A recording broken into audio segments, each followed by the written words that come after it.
ఎన్నిసార్లు చెప్పు దెబ్బలు కొట్టినా చెంప దెబ్బలు కొట్టినా జగన్మోహన్ రెడ్డికి అతనికి బానిసత్వం చేసేటువంటి వ్యవస్థలకి సిగ్గు రాదు, బుద్ధి రాదు అనేది మరొకసారి నిరూపితమైంది. జగన్మోహన్ రెడ్డికి కోర్టులో ఐరన్ రాడ్ దిగింది. లోకేష్ దెబ్బకి జగన్మోహన్ రెడ్డి విలవెల్లాడేటువంటి పరిస్థితి. అసలు ఇంతకీ జగన్మోహన్ రెడ్డికి కోర్టులో ఏం దెబ్బ తగిలింది, ఏంటా కథ అనేది ఈ వీడియోలో వివరించబోయే ముందుగా ఇప్పటివరకు మన ఛానల్ సబ్స్క్రైబ్ చేయని వాళ్ళు ఖచ్చితంగా సబ్స్క్రైబ్ చేయండి, మరో 10 మందితో చేయించండి.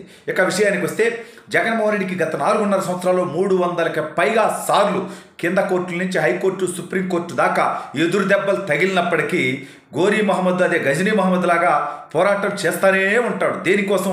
ఈ రాష్ట్ర అభివృద్ధి కోసమో, రాష్ట్ర ప్రజల సంక్షేమం కోసమో కాదు, ప్రతిపక్షాలను ఇబ్బంది పెట్టడం కోసం, ప్రశ్నించే గొంతులు నొక్కివేయడం కోసం. అందులో భాగంగా ఇవాళ కూడా మనం చూసాం. ఇవాళ ఎన్ఆర్ఐ ఎస్ బొడ్డులూరి అతను చేసిన తప్పేంటి? వైసీపీ నాయకుల్లాగా మనుషుల్ని చంపేసి శవాల్ని డోర్ డెలివరీ ఎప్పుడన్నా చేశాడా అతని జీవితంలో? చేయలే. అదే అతను చేసినటువంటి మహాపాపం. అమర్నాథ్ గౌడ్ అనేటువంటి 15 ఏళ్ల పిల్లోడిని పెట్రోల్ పోసి తగలేశాడా? లేదు, అటువంటి చేయలే.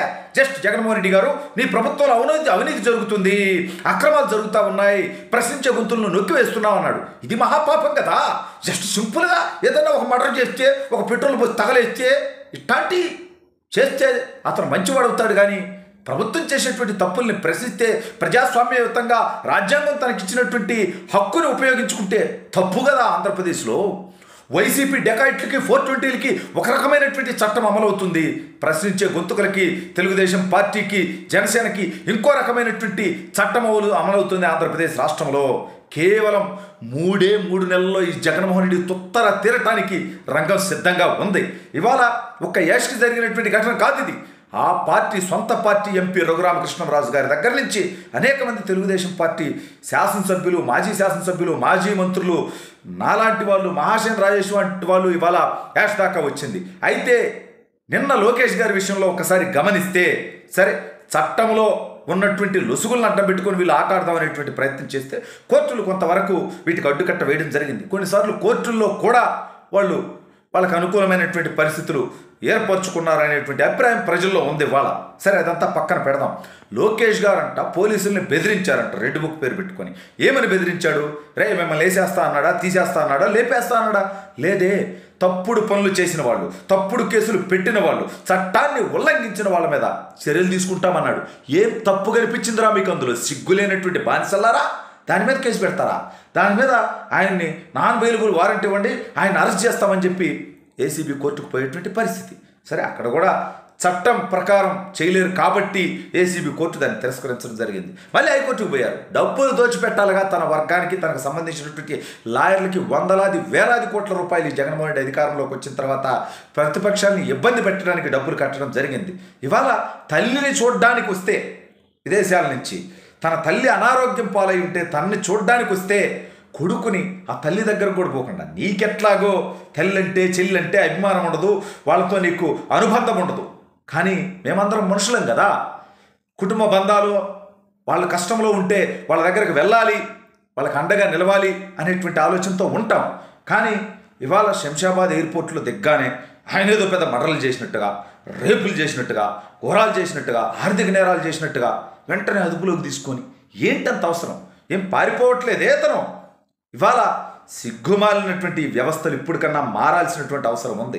జగన్మోహన్ రెడ్డి లాంటి నియంత మరొక్కసారి అధికారంలోకి వస్తే మీ బతుకులు ఏమవుతాయి? అయ్యా, పోలీసులు కూడా నేను చెప్తా ఉన్నా, ఒకటే చెప్తా ఉన్నా, మీ అలవెన్సులు దొబ్బేసినటువంటి దౌర్భాగ్యుడయ్యా. చివరికి లోకేష్ గారు హామీ ఇచ్చిన తర్వాత మీరు కూడా తిరగబడతారనేటువంటి భయంతో మీ అలవెన్సులు ఇచ్చినటువంటి దౌర్భాగ్యుడు జగన్మోహన్ రెడ్డి. మీ అందరితో తప్పుడు పనులు చేపిస్తున్నాడు, తప్పుడు కేసులు పెట్టిస్తున్నాడు, తప్పుడు విధానాల్లో మిమ్మల్ని భాగస్వాములుగా మారుస్తున్నాడు. రేపొద్దున మీరు కదా సమాధానం చెప్పుకోవాలి. జగన్మోహన్ రెడ్డిదే ఉంది. ఈ దేశం దాటి పారిపోతాడు, లేకపోతే పక్క రాష్ట్రంలో దాక్కుంటాడు ఎక్కడో చోట, లేదు లక్షల కోట్లు ఉన్నారా స్వామి అతనికి.